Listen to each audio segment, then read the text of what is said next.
We will speak a little bit more about calcination of clay, hot topic at the moment, and this will be the second part of our calcined clay presentations. In the first part, we described a little bit about the process, what is desired when you are calcining the clay, what are the steps, and we also presented some different case scenarios and went through them to illustrate the different solutions that could be used depending on the type of raw material that you have, and also the existing equipment on site and so on.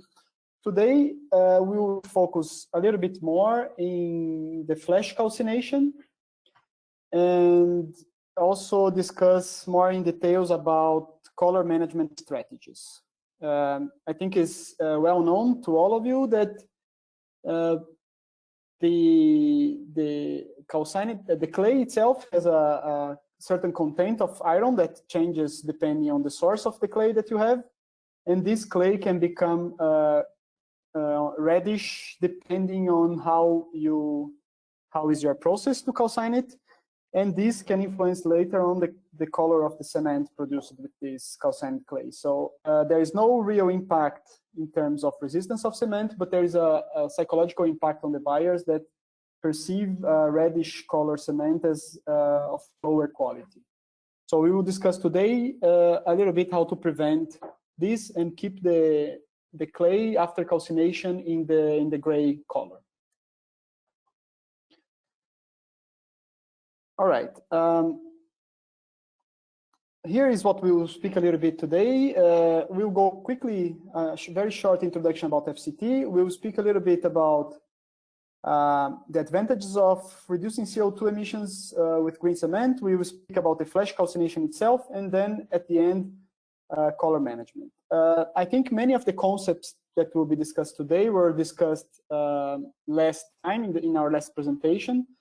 So I recommend, if you didn't watch it, take a look later on it, and this will allow for a more comprehensive understanding of the topic. So I don't want to spend so much time here, just short words about the company. FCT was established in 1985. We are a company that we are specialized in thermal processes, especially cement, lime, and minerals. We have presence all around the world. We have a headquarters in Australia, one in Vienna, Austria, and one in US, Florida. And we have more than 1,000 references in the last years in different industries, and only in cement we have more than 300. The company FCT, there are three branches on it. One is FCT Flames, in which we make all the special flame effects for Olympic Games, for example. Another one is called FCT Actec, in which we make analytic equipment for raw material, for clinker, and so on. And the third part of the company is FCT Combustion, and this is responsible for the combustion in the company, and this is exactly what we will talk today. So in FCT, we are able to help the client since the beginning of the process until the end. So everything from the gate of from the gate in which you receive the raw material in the plant until you deliver the cement to your client, we can always help. So if you need any help in any of these, please contact us and we can help you. Okay, just wanted to say very short words about the company. Now we move to green cement production. So basically, cement is a process that emits CO2, and this is not possible to change, because when we are decarbonating the raw material for cement production, we basically are removing CO2 from the structure, and this is what creates partially the reactivity of the cement. So if you are producing clinker to finally later on produce cement, you are producing CO2. Obviously, there are methods that are being investigated today to capture this CO2 and store it in different ways. but this until now is very costly and difficult to do. I'm not sure there are very proven methods to do it. So one way to reduce the CO2 emissions in the cement production is to use something else than clinker. And one option would be the activated clays. Basically, this is an amorphous material that basically made of aluminum silicate. And when you heat treat this in temperatures between 600 and 900 degrees, you change the structure of the clay. You basically remove the hydroxyl, the OH from the structure, and this later on creates the reactivity that you need to replace the clinker. After the product is activated, generally, general common name that this is called is metakaolin, also pozzolan or activated clay.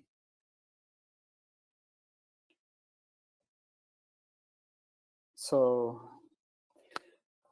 basically, here is just a chart to show briefly how the clay is activated. So basically, what you do, you start heating the particle.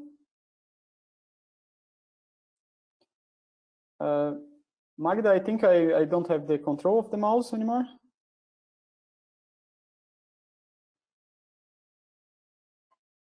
So, okay, so basically you start heating the material, the clay. There is a certain quantity of moisture, and depending on the process that we are using, if it's a calcined clay, you remove this moisture before putting the calcined clay. If we are using a rotary kiln, this moisture can be removed before or inside the rotary kiln itself. But basically, you start heating the clay, and part of the material is vaporized, the water. After a certain temperature, you continue increasing the temperature, and after a certain temperature, you have the main point that is the clay activation itself. And this point depends a lot on the type of clay that you are using, on the type of the structure of the clay that you are using. But basically, there's a period in a certain temperature range in which you remove the hydroxyl, as we spoke previously. And if you continue heating up this sample, you come to another point that is would be the recrystallization of this material. So if you heat too much the clay, you recrystallize it, and this is very undesired to come to this point, because you could go from an amorphous structure that is the activated clay, very reactive, to if you reach again the recrystallization, you go to a vitreous, low reacting mullite component. So the trick here is to heat the clay until you pass the moisture evaporation, you activate the clay, and then you stop the heating. If you continue heating, you damage the reactivity of the clay. So here, just an example. There are, as I mentioned, different types of clay. Here I just show the kaolinite is the most common type, and we can see in this chart on the horizontal axis the temperature, and we can see that when we heat the kaolinite around 400 to 600 degrees, there is some changes, and this is the period in which this is the temperature range in which the kaolinite itself would become more reactive. And if you continue heating this material and you come to around 900 degrees, you would achieve the recrystallization of this clay, which is the part that is not desired. I just show here another two examples of types of clay, elite and montmorillonite, just to show that the temperature range in which you have the crystallization is different, and the temperature that you have the activation of the clay is also different. So for elite, for example, the activation is between 450 and 700 degrees, and for the montmorillonite, you have the activation between 600 and around 800 degrees. And for the crystallization of these two types of clay, for elite, you have, again, starting around 900 degrees, and for montmorillonite, starting already at 850 degrees. So the importance of this chart is to show that, as I mentioned before, you want to heat the clay until you come to the end of the activation, but you don't start the recrystallization part, right? So in terms, the kaolinite is the easiest one to be used because there's a very large gap of temperature between the end of the activation and the beginning of the recrystallization. So you have more, it's a more forgiving type of clay, because if you don't control very well the temperatures and you go, instead of 600, you go up to 700, 800, there is no problem. You are still not starting with the recrystallization. On the other side, if you have Montmorillonite, this is a more challenging type of clay, and you need a very tight, very precise control of temperatures, because if you change here a range of 80, 70 degrees, you're already starting to decrease the activity of your clay. To produce calcined clay, there are two main types of industrial equipment. One would be the flash calciner, that will be the topic today, and one would be a rotary kiln. Both technologies have their advantages and disadvantages. We spoke about them up to a certain point in our last presentation, where we presented the case study. So depending on the type of clay that you have, depending on how much moisture you have, depending on which equipment you have on site, one type of equipment or the other are the most recommended. And I think one main point about FCT is that we are able to supply both solutions. Therefore, we always try to find which one makes more sense for the client. Now, I think it would be a very partial opinion if we would sell only one of these two equipment. We would always try to sell this equipment to the clients, but in our case, as we have both technologies, we really try to find the most suitable solution. Again, I think it's a very important point, and each case is a different case. So depending on different factors, you should make a study to see which kind of equipment fits better to you. For example, if you have high moisture content, it would make sense, for example, to have a separate dryer before, or if you have a very fine clay array that is just moist and aggregated, it's much easier. You just need to dry it a little bit and break the chunks of clay and inject this directly into a flash calciner, for example. But if you have very hard particles and you don't want to grind this beforehand, you could use a rotary kiln, right? So each case is a different case, depending on moisture, depending on type of clay, depending if this type of clay requires a very narrow temperature control or not, and so on. No? So each case, the best thing to do is at the beginning of the project, you take samples of the clay, you make a certain number of tests that my colleague Pedro will speak a little bit later. And then with these results in hand, you decide which type of equipment fits better to you.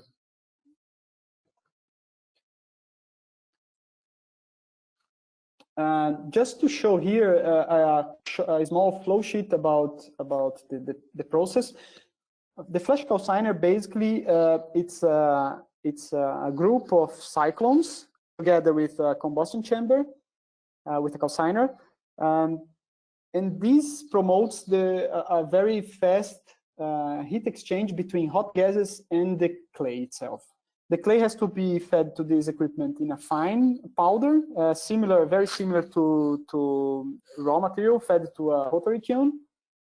And we divide these in different areas. One would be at the beginning on the top of this preheating tower, let's say, where we have the feed and the preheating of the clay. Also, at this stage, the main target is to increase the temperature of the clay until we come to the next step, that would be the calcination of the clay. And then at the bottom of this tower, we would have the cooling part. So one specific characteristic of this type of equipment is that the hot gases and the clay have a very tight, very intimate contact between them. So the heat transfer between gas and clay is very intense, and the heat recuperation is also very good. So the specific consumption of such systems tend to be lower than in a rotary kiln because of this better heat recovery.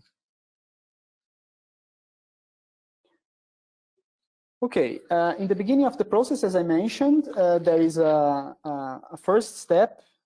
The first two cyclones on the top of this tower are used for heating the calcined clay. So basically, you use a bucket elevator to feed the fine clay to the top of the tower.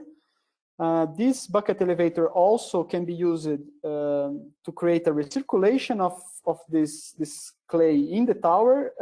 This is specifically good at the beginning of the operation, where you can recirculate material for some minutes while you are heating the preheating tower. So this allows you to have virtually zero off-spec material. And the main point of this first stage of the flash calciner is to recuperate heat. So this uses the gases coming from the bottom part of the tower, and after you use it to heat to preheat the calcined clay, this is passing through a bag filter and then discharging into atmosphere. Depending on the case, you could also use this remaining amount of energy that are in these gases into a dryer, for example, or into a mill before the material is fed to the flash calciner.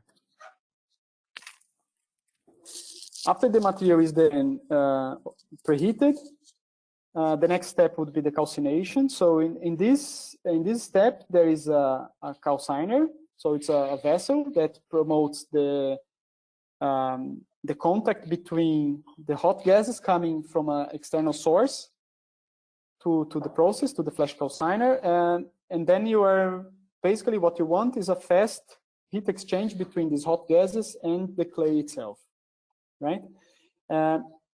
In this, depending on the type, on different parameters, you can have this calciner in line or in a separate line, similarly to what can be done in a clinker kiln. And here also you can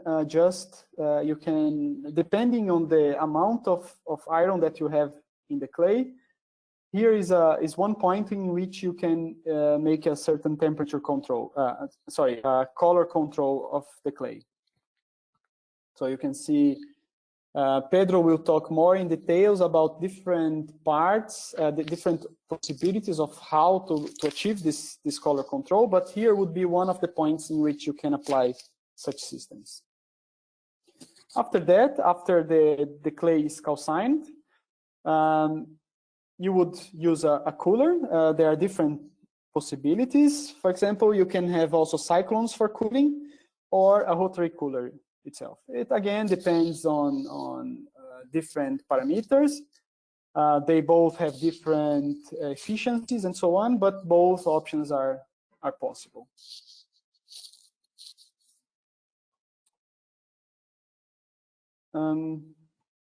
So here in the picture, you can see one installation, just as an example. So basically, this is a miniature preheating tower of a rotary kiln with a calciner on it. And some characteristics of this is that we don't have refractory on this preheating tower. We basically have refractory only in the calciner part, and this makes the start of the operation very, very easy and fast when you want to start the process. So you don't need to preheat a very large amount of refractories as you need to do in a clinker kiln. Also, there are no moving parts except for fans. So this also creates a very low maintenance and also saves a lot of weight, and structure reliability is improved and so on. And the main point about the flash calciner is that you, with the flash calciner, you can achieve a very precise temperature control. So in case you have a more difficult type of clay, this would be, for example, the most adequate equipment to produce calcined clay because of this very tight control. And it's a very similar control to what you have in a calciner in a clinker kiln. So you watch the temperature in the discharge of the calciner, and then you control the amount of fuel that you are putting in the system. I will pass the control to my colleague Pedro, and now he will go through different possibilities and also speak a little bit about the color control. Pedro? Thank you, Joel. So, hello everyone. So talking about why do we use FlashCalciner? It tends to give a higher activity on the pozzolan that you produce. This is number one, this is important. Some reports are that we can improve over 20% on hydraulic activity. And the other thing is that probably in most of the cases, you're gonna have the powder leaving the system, the calcine leaving the system, and already in a high specific surface, good enough for cement, which avoids you from needing to regrind the material. And as mentioned before, you have a quick start and easy operation. With all those recycles and utilization of hot gases, we see an improvement on fuel consumption, a very low, or as low as you can get on the heat consumption. Already mentioned about the maintenance cost, which is fairly low because there are no moving parts. And overall, when you see the whole installation, not only the preheater, but also the grinding and all the rest, you can find a lower overall electrical consumption. And all this will sum up giving you a faster ROI. Of course, it's not comparable if you have an existing equipment you are refurbishing or reutilizing like a rotary kiln, but in a greenfield plant for rotary and a greenfield for flash, you can have a better ROI to this efficiency of the tower. I'm trying to move to the next slide. Right. So on the flash calciner, we can provide you with 4 standard units. It can be either 125 up to 1,000 tons a day. This is the maximum we got so far.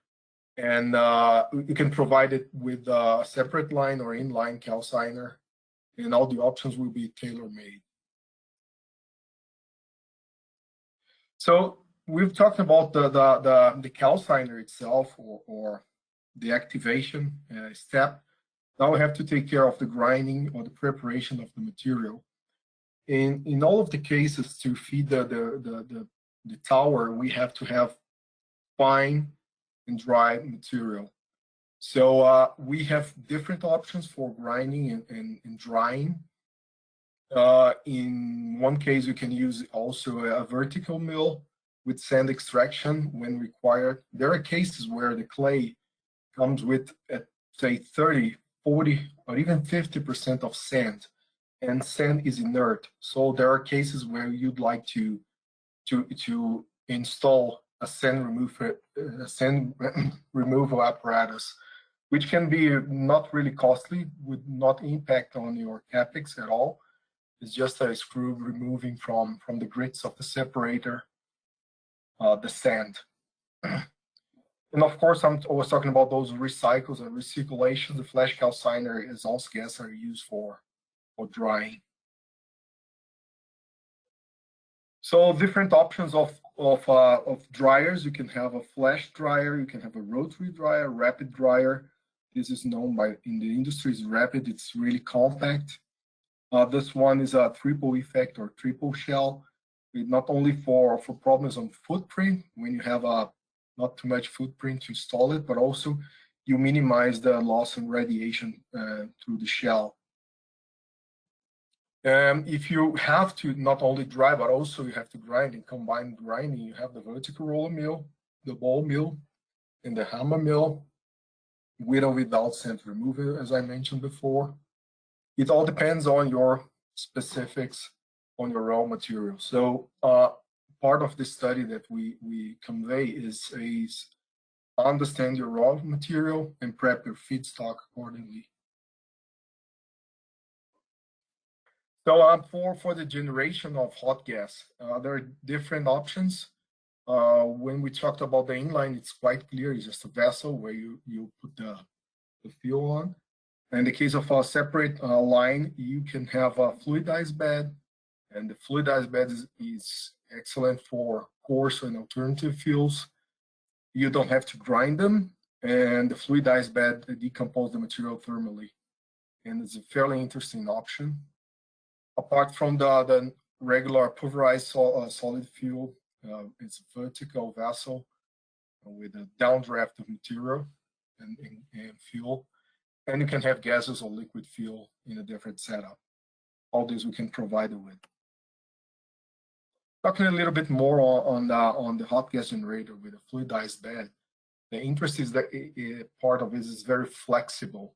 You can go from anything from natural gas, fuel oil, pulverized coal, or even a lumpy material, biomass. All this can be thrown to this equipment and used for hot gas generation. So in the end, you have to understand the installation as a whole. We have the preparation of the material. So we have a drying / grinding here. For this, you need gases can be used from the kiln itself, but also some surplus will be necessary for here, depending on the amount of moisture you have on your feedstock. And then you can use this hot gas generator both for this drying and from the tower as well. So let's move to the topic of color management. I understand this is a very hot topic, and there are known strategies everybody knows about. So I'm going to go quickly on the existing ones and the ones we are proposing as well. So first, as mentioned before, there is no clear correlation between cement strength development and color. Color is more like a psychological thinking that probably you're going to have a weak cement for its pink or reddish. Although this is not true, it will influence the buyer's decision. So we have to take care of that. And we know the color is mainly influenced by an amount of hematite, the iron oxide that's embedded in the structure. And its most oxidized form tends to be reddish, as you can see here. It's like a color of it. But it can go to magnetite, which is a least oxidized form. And it actually happens when you increase the temperature of the material. When it goes into the calcination, the goethite and also the hematite. The goethite it's a form of iron with a hydroxide, and this one decomposes, becomes a hematite, which is not welcome, and then it goes at high temperature as magnetite. We like it, and we would prefer that, and we wanted to avoid this red one. So one of the things you do is to deplete the oxygen from the reaction during the calcination, and you can go straight to magnetite and get this form of it. The problem is not when you are heating up, but when you're cooling down. When you're cooling down in the presence of oxygen, the iron ore tends to oxidize down up to get to hematite again, and then you have the red color. If you do it in the absence of oxygen, you can stick to the original magnetite form during cooling, and hopefully have this gray, nice color that everyone prefers. So, so quickly going into the options.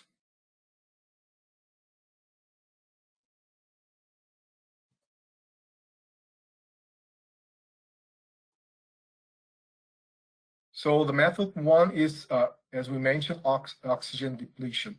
So the rationale behind this is the hematite is the most oxidized form of iron ore. So if we extract the oxygen from the reaction, from the vicinity of the reaction, we might keep it in a form that it's with a better color. So the action is to minimize oxygen in the kiln operation. You can minimize this just operating in a very, very close to a reducing condition. Like in the back end of the kiln, you have the oxygen monitor to be less than 1%. This is pretty much doable. We know there are pros and cons on doing that. But it can also inject fuel in the vicinity of the calcine. The calcine means the product to consume locally the oxygen. So around the bed of material, or where the material is starting to cool down, you deplete the oxygen by consuming it by burning fuel. So basically, you can inject oil in the kiln discharge, for example. And the other thing, you can put fuel along with the feedstock. So all the solutions, they have the pros and cons.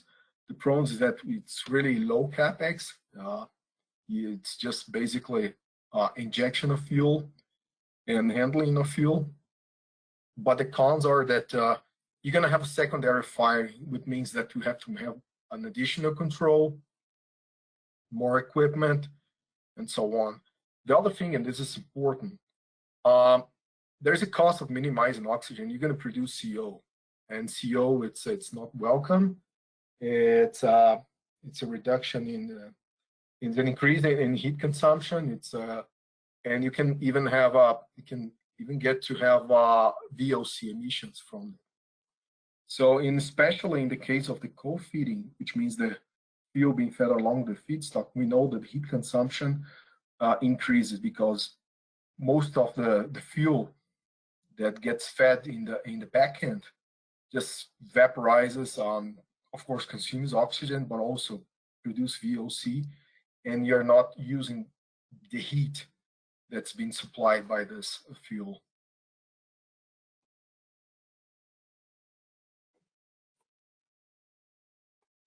So method 2 is quenching.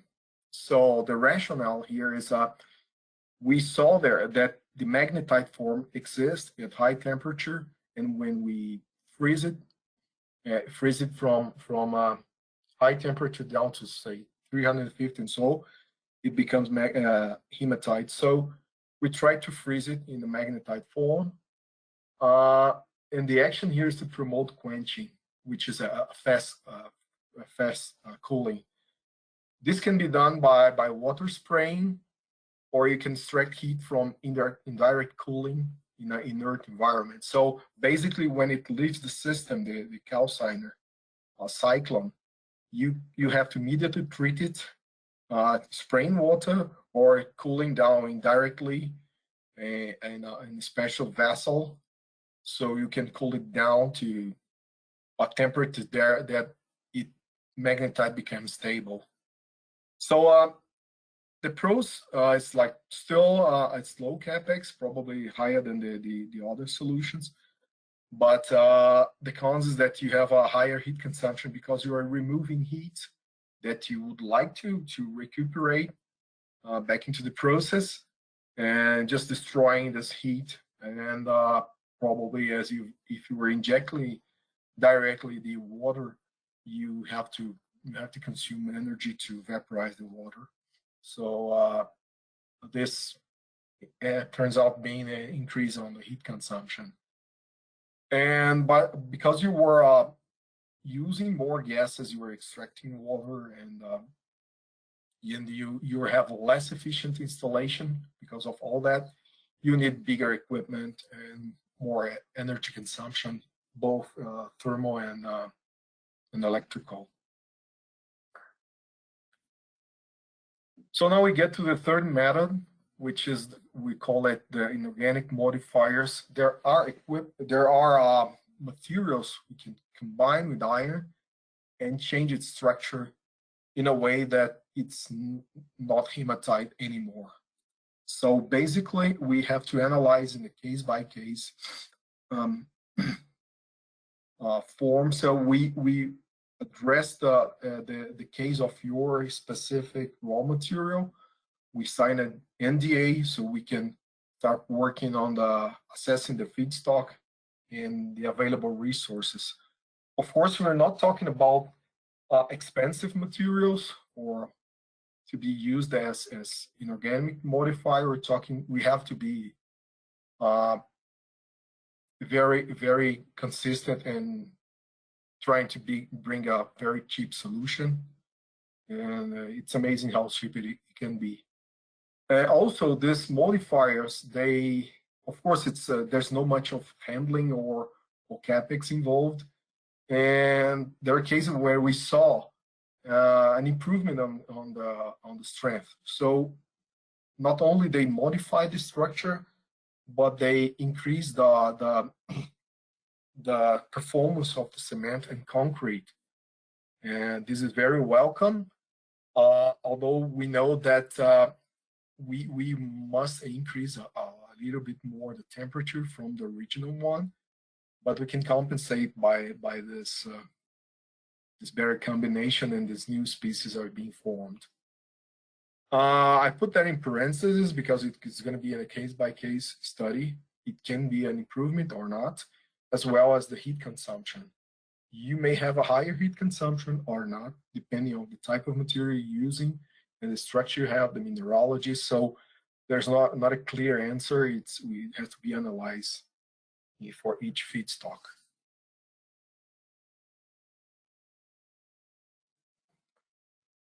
So for all this, we have 2 pilot plants. We can run in Brazil 100 kilos an hour in an installation that we have with automation, and all this is really nice and neat. And we have another one in France for 10 kilos an hour. So some clients ask for material enough for concrete testing. And for doing that, it's probably better to send it to Brazil for its scale and capacity. And we can do either one or the other, and we can coordinate that. And we have a partnership for industrial tests. So if the client requires high scale, we're talking about tons an hour, it also can be done 10 tons an hour of material being fed and produced. So this is another option, or like a continuation of the other one. And basically what we do, we phase the offer. We start with phase 1, which is more on the mining exploitation model and cost, the clay characterization in its own most important features on characteristics, and moisture and fineness and reactivity index. And we assess whether the existing equipment available is good enough for a conversion to pozzolan. This is phase 1. Then we go more into detail on the material handling, preparation. We give more thoughts on the residence time, discharge temperatures, drying, and so on. We go more in details on the column management, the options we have, and we can deliver a CapEx figure towards a firm quote. So we're studying both scenarios. Can be rotary kiln, can be a flash calciner, different options of dryers or grinding equipment.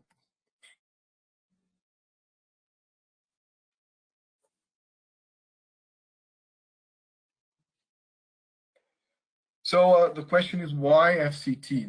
FCT has been involved over in about 12 pozzolan rotary kiln projects in the world. We actually are pioneers in calcined clay. The first project was in the 80s. We can perform not only quality, but also process tests. We are experienced cement, fuel, and combustion specialists. We have an in-house CFD in partnership with the University of Adelaide. And we also propose to conduct an in-depth study on clinker quality and reactivity. So many times you have to think both on improving the quality of the pozzolan in the LC3 cement, but also to try and increase the potential of the clinker itself. So it's the best of the 2 worlds. You can combine a better clinker with a better pozzolan, you get a more reactivity. You can use more alternative materials or supplementary materials and reduce clinker factor.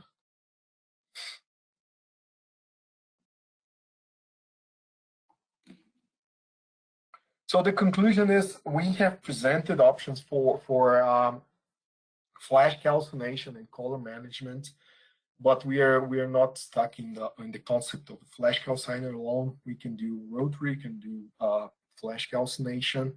We have different equipment to supply, and I think one of the most important things or message I would like to address here is we can help you selecting the most appropriate method and deliver the best solution. We're not trying to push the flash calciner alone.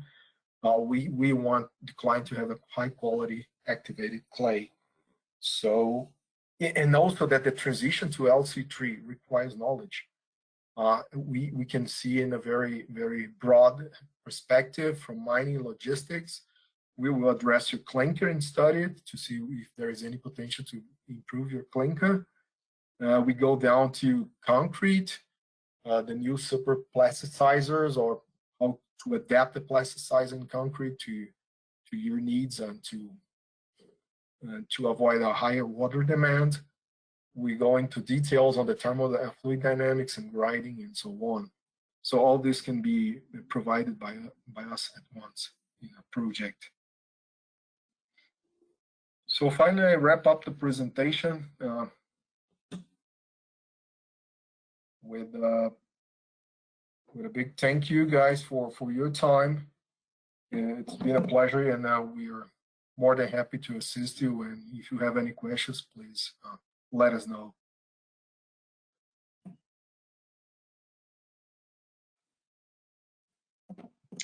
Okay, so now I would like to invite you to the Q&A section of this webinar. If you haven't already, please feel free to type in your questions in the question tab, and we will take care of the first question that we received. How can we check the shale to use as a raw material for LC3? Well, as we mentioned on phase 1, we go and check on the thermogravimetry, the granulometry of the material, the moisture content. We X-ray the material to see the oxides and the potential for calcination, the content of kaolinite, illite. So we use the XRD as well. And all this combined will give a lot of information of the potentials of each and every feedstock possible. Okay.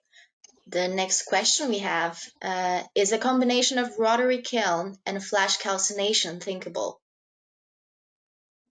It is thinkable. There are cases where you have an existing installation where we'd like to convert the existing preheater into a flash calciner and then still have the rotary kiln to deal with. It's a case by case, but you can use the rotary kiln as a rotary cooler as an option. You can just take it away and use the preheater. But in some cases, we saw that it's less costly or more effective to start from scratch. Leave the old tower that probably was dimensioned for a different tonnage and different residence time, and to have a new installation to that. But remember, a rotary kiln has to deal with liquid phase, and liquid phase is something that we normally try and avoid on a calciner like this, because the material, when it gets to liquid, it becomes mullite, and mullite is less reactive. So it's something that we try to avoid. And in the case that we use the rotary kiln as a calciner, we probably don't need the preheater. Is going to be just a pressure loss for the gases. Yeah, I think it's also another point that we could mention is that in terms of particle size, the rotary kiln and the flash calciner, they have very different requirements. No? So the flash calciner needs a very fine material, and the rotary kiln can use any size of material. And for the rotary kiln, a fine material is not very welcomed because of dust recirculation in the system. So this makes the utilization of a flash calciner combined with a rotary kiln not very optimal. It can be done in certain cases, but as Pedro said, it should be case by case. The next question we have is, what's the particle size of clay that is fed into the system? Well, for the flash calciner, we're talking about the same range of clinker raw material, clinker raw mill. So everything has to be below 1 millimeter, and probably with a particle distribution close to the clinker one. Yeah, so we have to imagine that the material will stay in the flash calciner just a few seconds. So it's important that the particle size is small, that the heat transfer between the gas and the particles is done very, very quick, very fast. Thank you. The next question is, since this technology is relatively new, I would like to ask if you have a system already installed and successfully working. Yes, there is an installation in France working for the last 11 years and very successfully. And this one was the one that we could extract the most part of the information and the development and improvements. And this improvement has been made, and it's really running smoothly these days. On the rotary kiln, since back in the 80s. But for the flash, it's proven, it's running.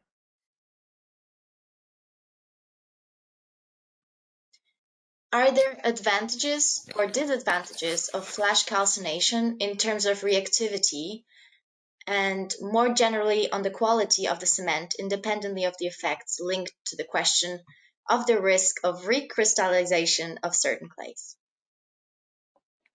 Oh, there we go.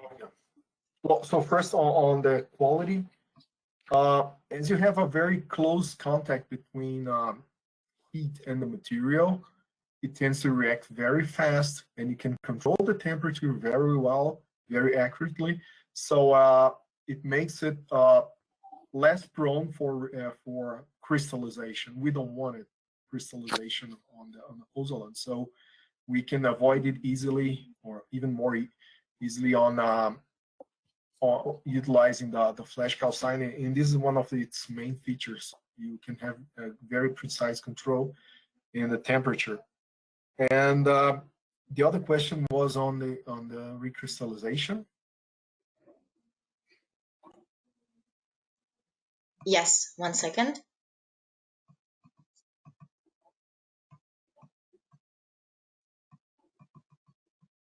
Just meanwhile, as Magda is searching for the question, I think we can imagine two different scenarios, right? So if let's say that a certain type of clay requires, I just say a number, 700 degrees Celsius to achieve full activation. So in the flash calciner, you have these particles very small, so the whole amount of the clay is submitted to the same temperature, because the flash calciner has a very good control of the temperature, and the distribution of the temperature in the clay is very homogeneous. So you will achieve almost the full activation in the whole sample of the clay.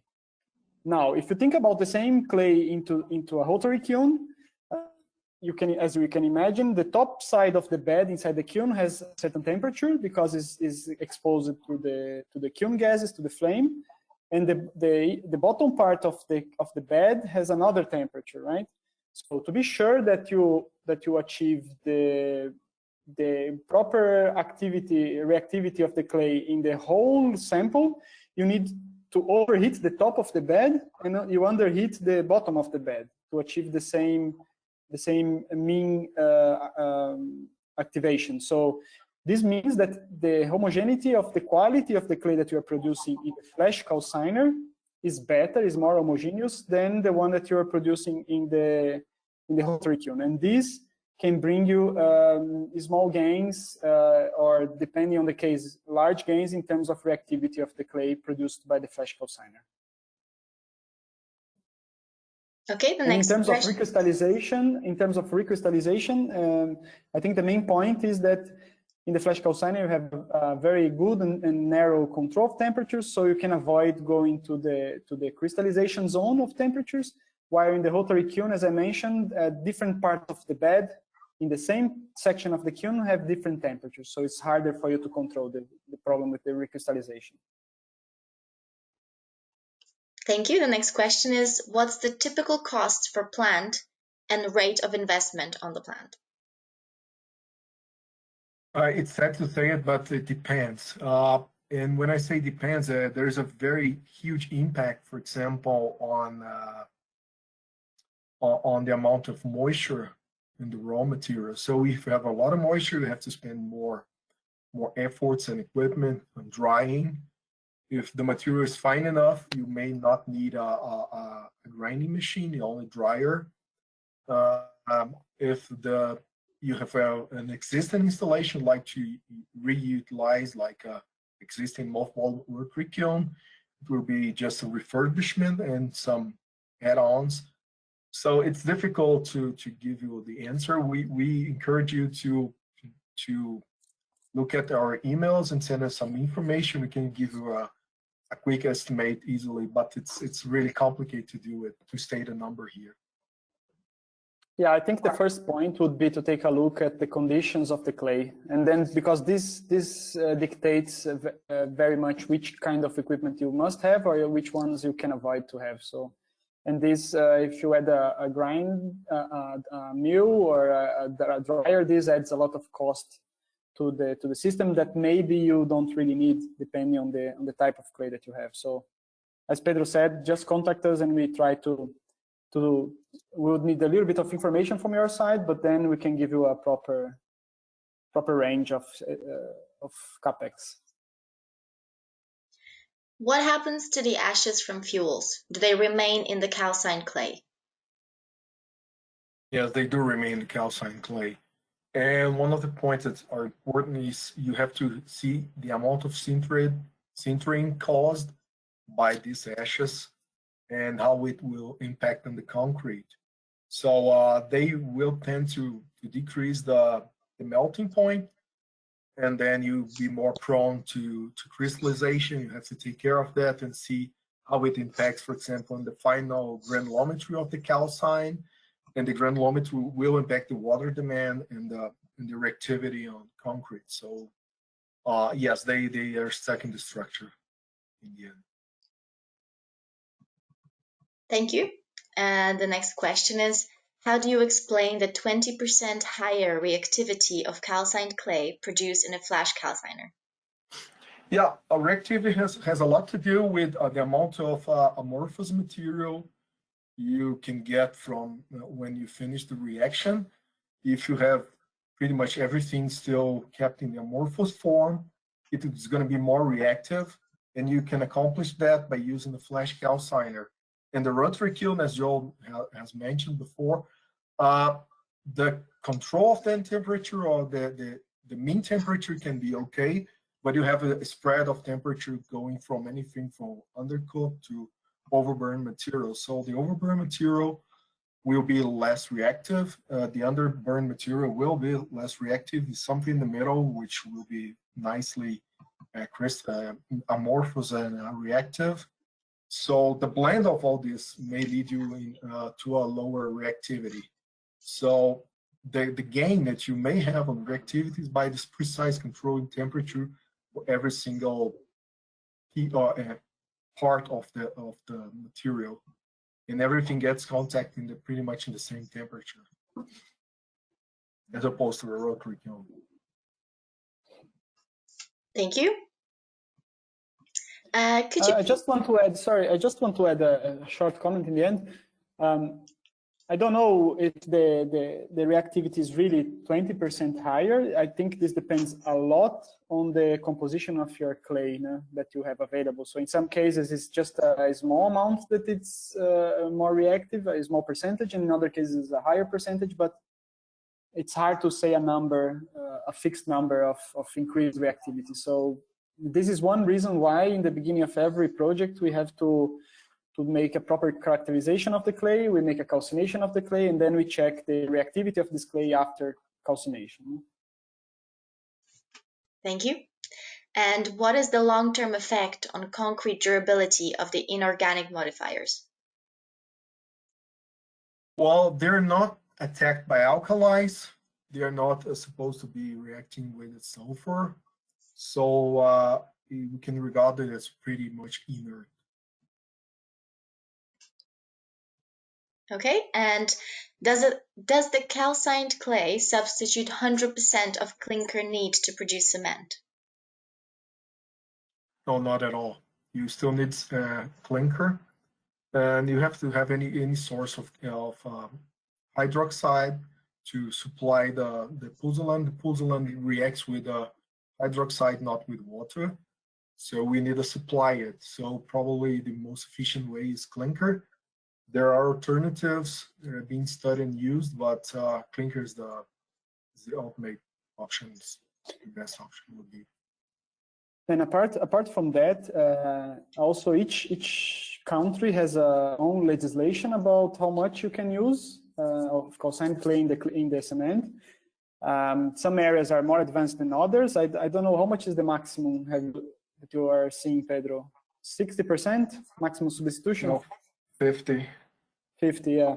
But this is something that is changing. So in the past was really a very low amount, but now so we can achieve much higher values. No? Yeah, the authorities higher values are allowed. Mm-hmm. Yeah, I think the authorities are recognizing the importance of calcitrate cement, and they're really willing to increase the substitution of clinker for the CO2 and so on. Yeah, the CO2 emission is much reduced, and from the other side, the resistance of the cement is not affected. And what is the typical feet sizing?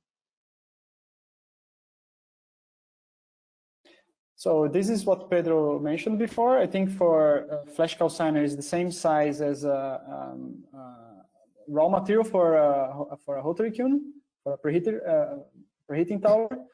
So everything below 1 millimeter and ground to a fine powder.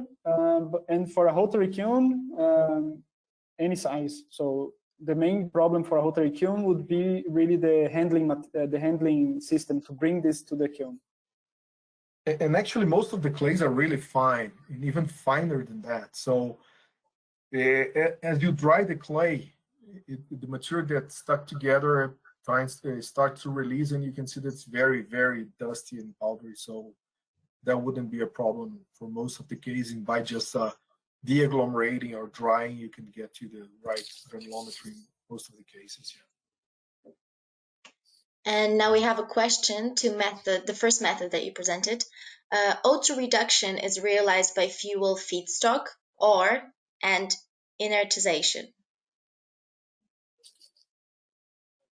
Well, you can supply fuel along with feedstock, or say in the feed of the system.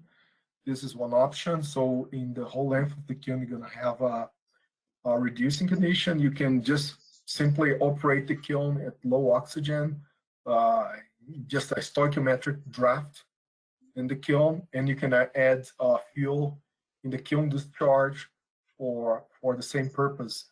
The advantage of doing this in the feed in the kiln discharge is that it's the right point to control and avoid the reconversion to hematite. So it's the preferable option. Yeah, but basically what Pedro is mentioning is what was in some slides before, is that when you heat the clay, the iron goes from hematite to magnetite because of the higher temperature, right? The problem is when you are cooling down the clay, because when you are cooling down, the magnetite tends to go back to hematite. And in this area of the system where you are cooling down is where you have to keep the magnetite, the iron into magnetite form. So it makes much more sense to control the color where you are cooling and not really use some fuel together with the feedstock, because this also helps in a certain way, but also causes you other problems, as Pedro mentioned, with CO, with VOC, increased heat consumption, and so on. No?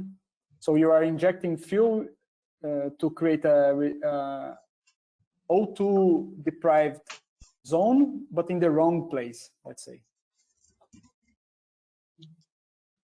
Another question is, do you have present references in industrial plants calcining clay? Yes, we have mentioned 12 references already, and this running installation for the FlashCalx signer. Those are the reference we have today, and it's proven. Basically, it's proven as a technology. Thank you. Another question is, what is the temperature required to keep magnetite stable? Well, it depends on the level of oxygen you have in the system. It can go anything from 350 to 650, depending on the concentration of oxygen. And pretty much it. You have to know in which temperature you're going to be in each step of the way, and how to control the environment or the atmosphere in this position, or how to quench it quickly to avoid reconversion to hematite. Thank you. How can we proceed to check whether the clay at our quarry is suitable for LC3 or not? It's basically phase one we presented. Phase one means that you have a mineralogical and chemical characterization of the material, granulometry, physical aspects, and also moisture. And this is step one. You can produce some calcine to see how it reacts with clinker. It's called a reactivity test, or you can basically mix this calcine material with cement and see where does the strength development go, and how suitable it's going to be on this. But it's a test for mortar, which doesn't reflect real life, so we have to do also not only mortar to start with, but it's okay. We have to go to concrete and see the development of strengths in concrete as well.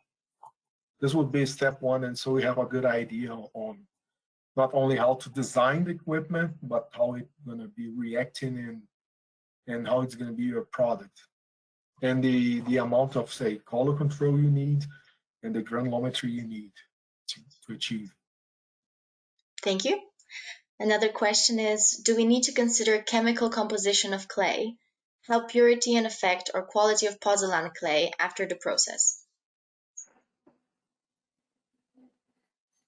Well, first off, yes, the chemical composition is the most important thing, because in the end we are trying to work with aluminum and silica, silica aluminate material. So basically, if you have a fairly low aluminum, you don't have too many chances to achieve that. You have to have a minimum amount of aluminum in the structure.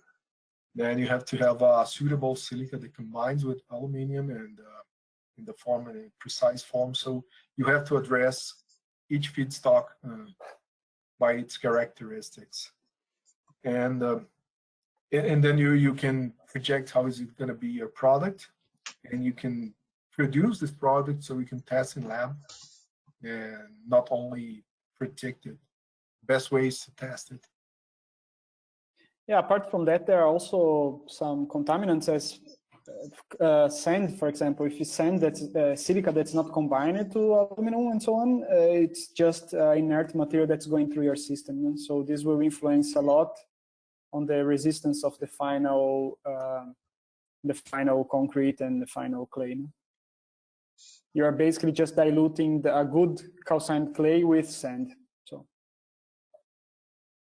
another question is regarding your installation in France. Where is this installation you were mentioning earlier? If we send us more details by email, we can discuss this more precisely. Thank you.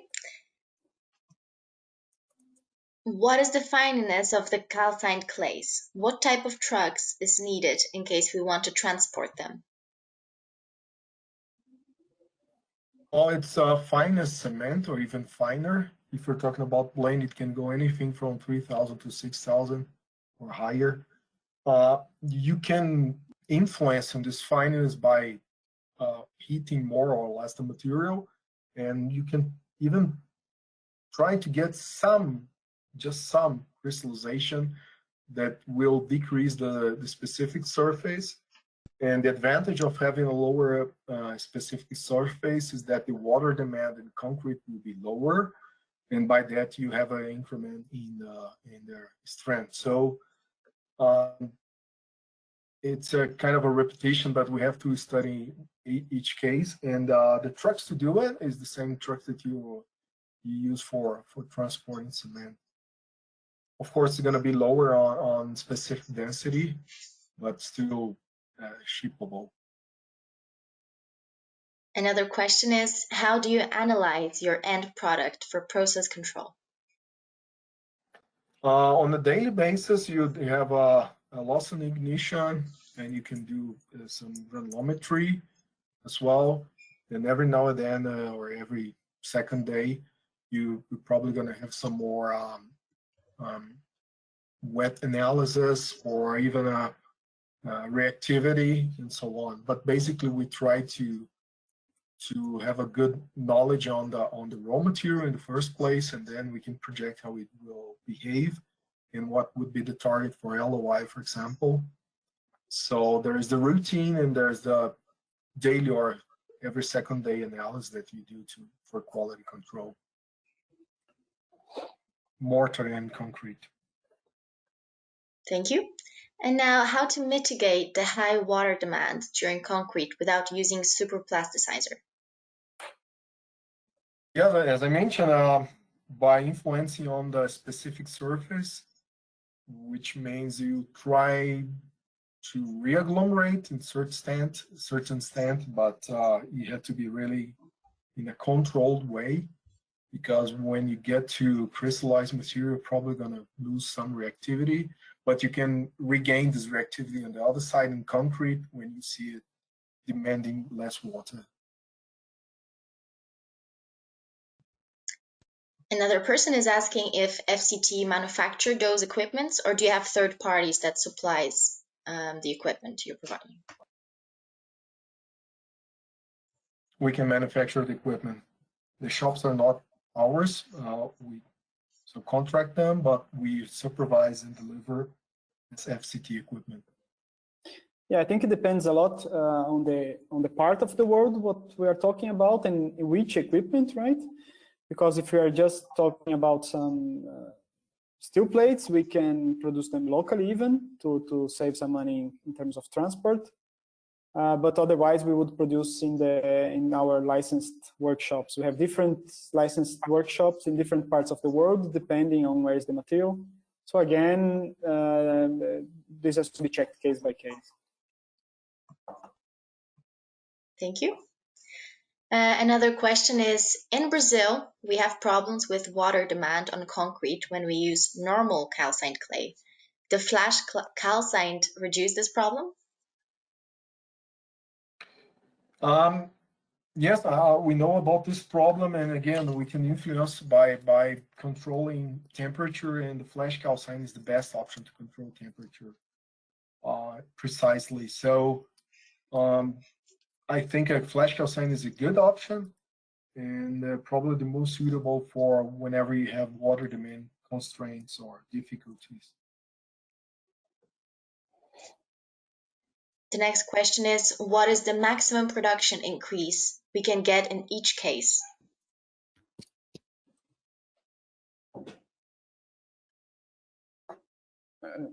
Could you repeat maximum what? Sure. What is the maximum production increase we can get in each case? I don't know exactly what he means, but I think the production of cement in the end, no? I think this depends a lot on the type of clay that you have and on the local legislations, because as I said, this is regulated by the government. So in some cases you can only replace 20%, in some cases you can replace 50%. And in case we can replace 50%, it will depend on the quality of your clay, if you can really achieve this 50% without impacting on the quality. So yeah. But also, if you produce 20% more cementitious material, it doesn't mean you're gonna produce more, 20% more cement, because if you have any constraint on the grinding section and you have to grind the clinker finer to compensate for the dilution of clinker, you may have probably not the same 20% increase. So you have to address your grinding capabilities and the reactivity and the amount you can substitute, and your facility basically. Yeah, I think one issue or one point with calcined clays is that it's a very heterogeneous material, and there are many different types of material. So it's very hard to give one answer that fits to all cases. So I think if you are interested in such projects, if you really are trying to understand more for your plant, in your case, I think the best is if you come in contact to us, and then we can discuss some tests to be made on the clay, on the raw clay, and then with this information we can give a little bit more details about what to be done.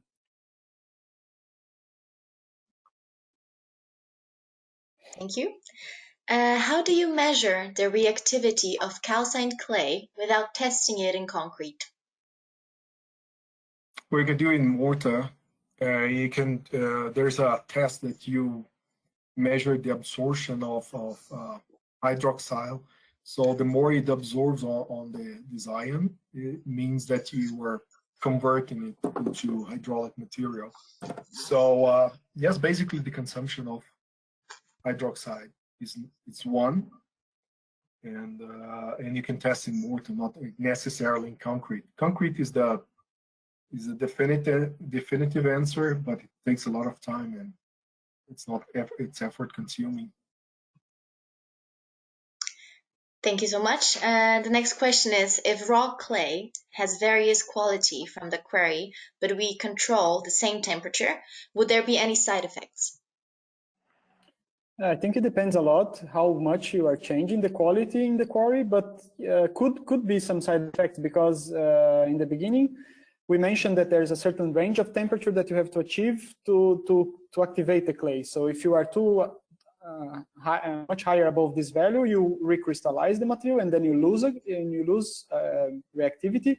And if you are below this temperature, you also don't even activate the clay properly, so you also reduce the reactivity. So you have to be in this range, this optimum range that gives you the best reactivity of the clay. And if your clay is changing in a large range, the temperature that you need is also changing. And if you keep the system in the same temperature, obviously you'll be sometimes inside, sometimes outside this range. You know? So it's important to check how much is the variability of your clay, and then try to adjust the system if necessary to be always in this optimum activation range. Yeah, but we have to bear in mind that still a cement plant, we need blending, we need pre-homo, we need all that to get to the right quality and homogeneity. So yeah, something that's done to compensate is just pre-mixing the material or blending. Thank you. And what is your recommendation regarding the minimum content of kaolinite in the raw material for LC2 production? Well, normally we say 30%, but we've been seeing plants running with pure A-lite and somewhat more lanite. So basically you have to deal with what you have, and we can deal with the different options. And if the material is basically light, it's doable. It may not be as economical or as good as kaolinite, but still something that you have to bear in mind. It is what it is and what you get to work with, and you just have to see whether it pays off doing it.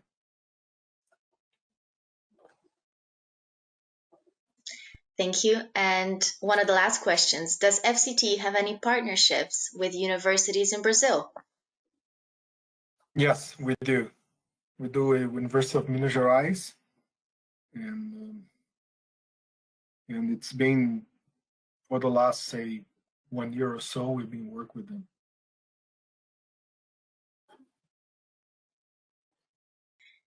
And the last question is it possible to modify the rheological impact through process settings? And if so, is it easier with the Flash Calciner? It is easier with the Flash Calciner. And it's way easier with inorganic modifiers. They're exciting. I mean, their effect is it's interesting.